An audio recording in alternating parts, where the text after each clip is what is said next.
Welcome to another episode of the Mostly Mike Show.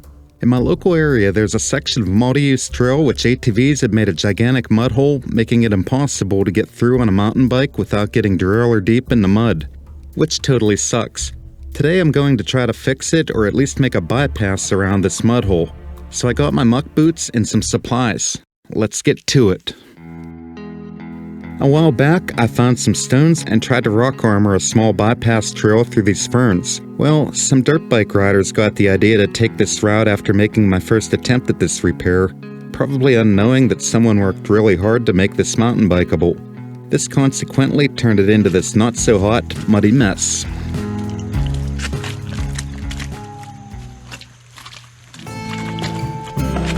The only thing that I believe I can do to make this trail great again is to remove everything that failed in my old attempt and start over with a fresh muddy canvas.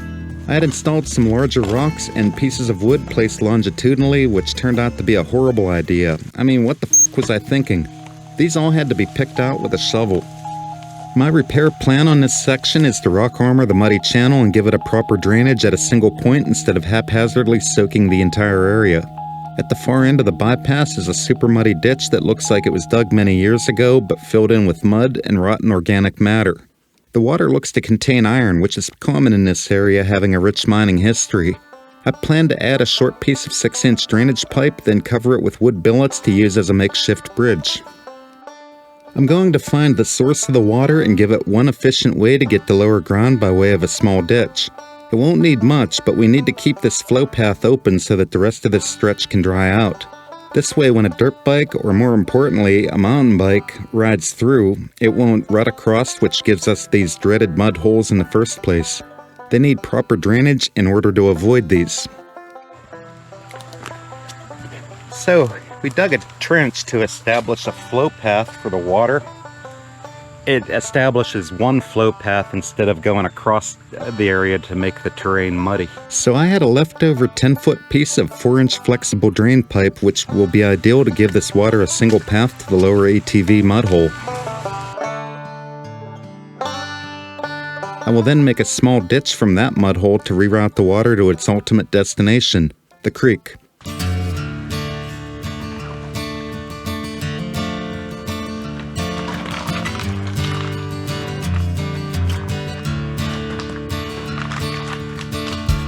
After dumping a few buckets of stones, I could definitely see that they were displacing the mud nicely, which should make this bypass trail dry out eventually.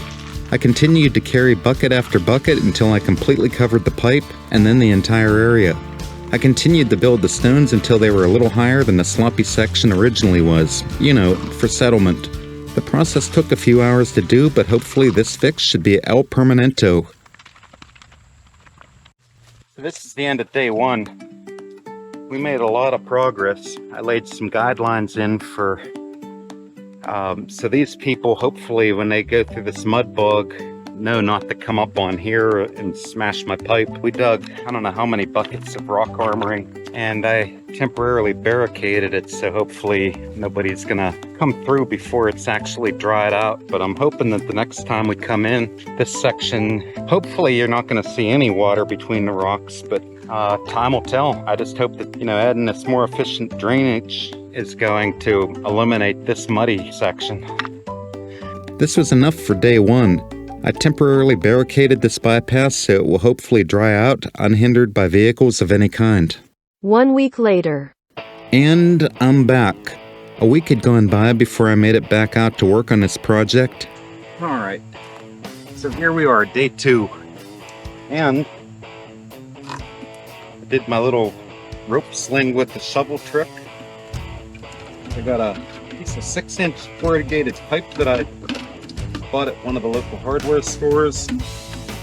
My handy rope in case we got to drag any big logs. A trenching shovel. And then of course the little bag with my camera gear, some water and whatever.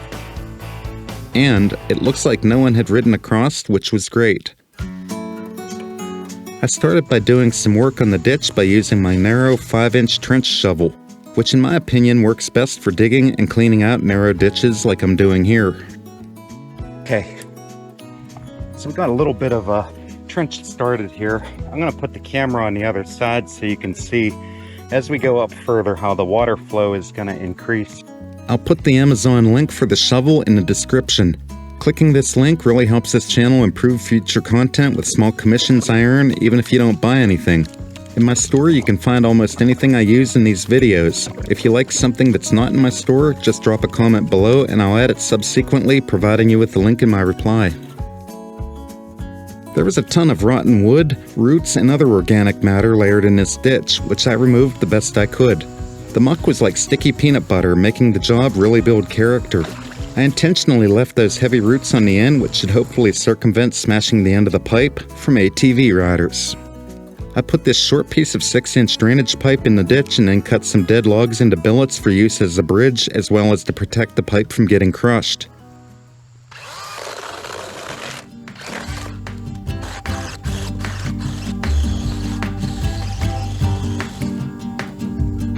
Alright. Should have enough wood here.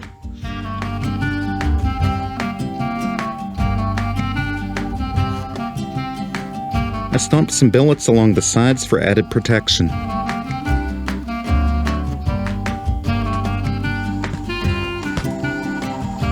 I then pyramided some billets on top until the ditch was close to level.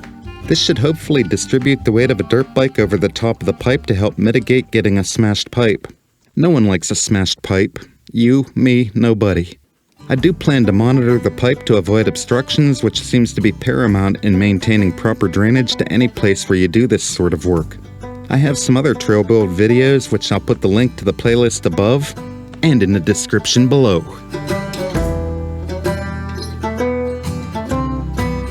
Well, this trail looks ready to be tested on an actual mountain bike, so I'm going to pack out, get my bike, and return for a test run before it gets dark. Before that, though, let's take a second to gawk at the repairs.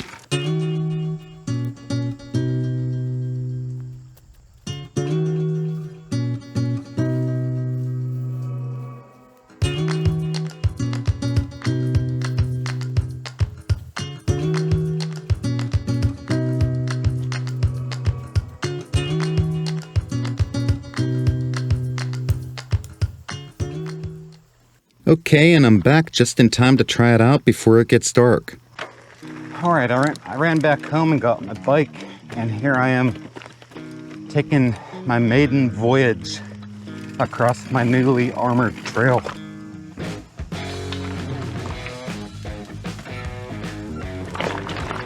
Oh, is that sweet? That is so sweet. Now this end part, you gotta cut her a little sharp, but not bad. Yeah.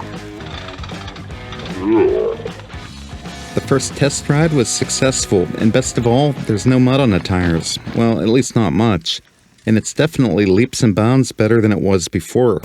Only time will tell if it'll hold up in the long term. I'll be sure to follow up in a future video if any problems should arise. I hope that this video helped give you some ideas for your trail remedy needs. If you would like to tell me about your trail messes or even other messes, type away in the comments below. I'm all ears. Could you do me a favor though and smash that thumbs up or down accordingly, which helps this video get shared to more people? If you're new here, please consider subscribing to stay in the loop for future uploads. Please make your Amazon purchases through the Mostly Mike Show Amazon store. It really helps. See, we got a little bit of poison ivy growing here I'm going to have to address. Thanks for watching this Mostly Mike Show presentation, and I'll see you next time.